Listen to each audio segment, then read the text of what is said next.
Good afternoon, good afternoon, good afternoon.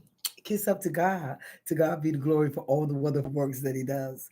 Thank you, God, for another do over. Thank you, God, for another day to get it right. Thank you, God, that we're in the land of the living. Thank you for those brand new grace and brand new mercies that you allow, Father. And Father, Lord, thank you, family and friends. And if we have the opportunity to say, I'm sorry, Lord, grant us that opportunity because I'm sorry can restore and recover a whole lot of things. Good afternoon, everybody. My name is Jennifer Brooks. I'm your Southern Belle, and I'm so grateful to be on today. Continuing my Black history as promised. Today, we're going to talk about Canton, Mississippi. Hmm. Freedom House. And I had notes about this. I can't find them anywhere. And so I'm gonna have to like read from the website because you with notes, you add something, you take something away, try to keep it, interesting. But hey, it is what it is. I can't ride you, honey. Okay. Canton, Mississippi. Canton, Mississippi. In the early 60s stood a wooden house that served as refuge during the highlight of the civil rights movement in Canton. The grandson of the couple who opened the house shared why he decided to preserve it. It was the courage of two brave black business owners in Canton at the time who decided to open that house to be the possibility of change. Once those doors opened, civil rights advocates from all over the South came to conduct the work inside the house that would one day rewrite history for people of color. It's history, a grandson said, should be told from generations. And that's why I'm telling it. There are roots all over this house. Someone in my family made a contribution in some kind of way to connect to something that went on in this house, said Glenn Cotton, the owner of the Canton's Freedom House. If you walk inside the 67-year-old structure today, the first thing you will see is a wall lined with historical documents, photos of civil rights trailblazers and unsung heroes, vintage typewriters, a shot, a three-slot payphone, and an old record player with artifacts that should still be on display. In 1963, Glenn Cotton's grandparents, George and Rimbert, I hope I'm saying that right, Washington, owned the grocery store that had that they had for years. It was located on George Washington Avenue. Right next door, they owned a home which had been built in 1958 and served as a sandwich shop until the early 60s. Glenn's said his uncle who attended Tigaloo College met a freedom rider by the name of George Raymond from New Orleans. He was a leader of the CORE, which is the Congress of Racial Inequities, and he was looking to start a movement in Canton. My uncle went to my grandparents and they allowed them to see Mr. Raymond, and Mr. Raymond explained that he needed a place, and the Cottons agreed. George Raymond moved in shortly before the March on Washington in August of 1963. That's when Canton Freedom House was born. From there, the house became the operational headquarters for the CORE in the Madison County Civil Rights Movement. It was also the centralized location to help get Black people registered to vote. This is where they kept all the files. They had the phone over there where they could correspond with the different offices around.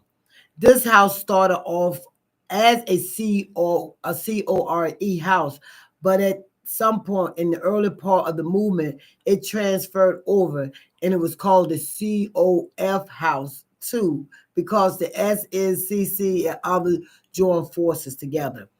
At this point, that's when trouble began and tension grew. It was dangerous to be associated with this house. What would happen what would happen was we had different other organizations. We had the Citizen Council, the KKK, different ones, and they had a place where they could target the Cottons. The Cottons said words had gotten out to the segregationists about what the house was being used for. Someone had even talked to the Canton Police Department, and they would set out in front of the store and they would check out the tags that who was coming back and forth. The risk of just being in the house was a grave one. They attempted to burn it down several times. They threw cocktails at it. They had chicken wire so that when the cocktails were thrown at it, it would it would break the glass. The Cottons even recalled when trouble came to his grandparents' doorstep. I think it was latter part of 63 and 64. They tried to bomb the store. I was living with them at the time. I would have been dead if that dynamite would have exploded. It I would not have even been here to tell you this. So Mr. Cotton, if you want to read more about this, you can go and read this because he said he was one of the three. He said they was talking about the civil rights, the riders that was there, and they were killed in the Philadelphia and Mississippi. And it goes on to talk about how the who was it, Fannie Lou Hammer, Victoria Gray, and it was from Anna Devine. They helped write the Voting Right Act of 1965, and it's they tell more about it. Like I said, I have written it down, but I just read it off the website. And how interesting, how interesting what we had to do to get the Civil Rights Act of 1965, and look what's happening now. Is history repeating itself? It took a lot of courage. It took a lot for people to come together. Like the nephew said, George said, you have to be brave to stand up for your rights with so much going on, with so many things being taken away, or with black people not being able to have a voice. And it looks almost like we're going back there where that's at. And speaking, just my opinion, just the way I feel about certain things. If they were brave enough back then to stick it out and to make sure things were passed, we got to stick it out now. Our ancestors, our family in the past really went through a lot and stood up and they did a lot to try to get us to where we're at now. And just a stroke of a pen is trying to take it back. But that's not going to happen because, see, even back then, as I stated before, we didn't have a lot to fight with. We have more to fight with now. We have, well, we're educated more. They're trying to stop that because privatization with school or whatever. They want to keep us in the dark. They're going on cutting out some of the, I guess, the news cast things or people that's talking against, and they're trying to make it where they're taking over the radio and everything because they only want you to know what they want you to know. Stay vigilant. Stay on it. Don't just think it's gonna go away. We really have to pay attention to really, really what's going on. And don't just listen to everything. You listen for yourself. Don't go by what I say. Don't go by what people say. Listen for yourself. Look for yourself because it's everywhere.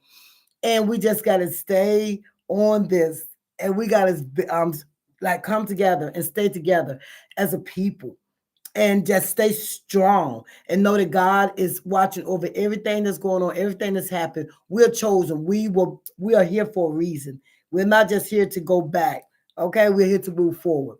If you think anybody needs to hear this, please share. I would really appreciate it. My subscriptions are constantly going up. I appreciate it. You guys are sharing more, commenting, you're liking, and that's good for me. I really do. Like to come on, and I do like to share what I am reading, what I'm doing without trying to get too involved into certain things. But I am going to use my platform to get involved in certain things, if that makes sense to you. So thank you so much for joining me. My name is Jennifer Brooks. I am your Southern Belle. And I am on the right road now. You guys come on the road with me, okay? Y'all have a blessed night now. You hear? God bless.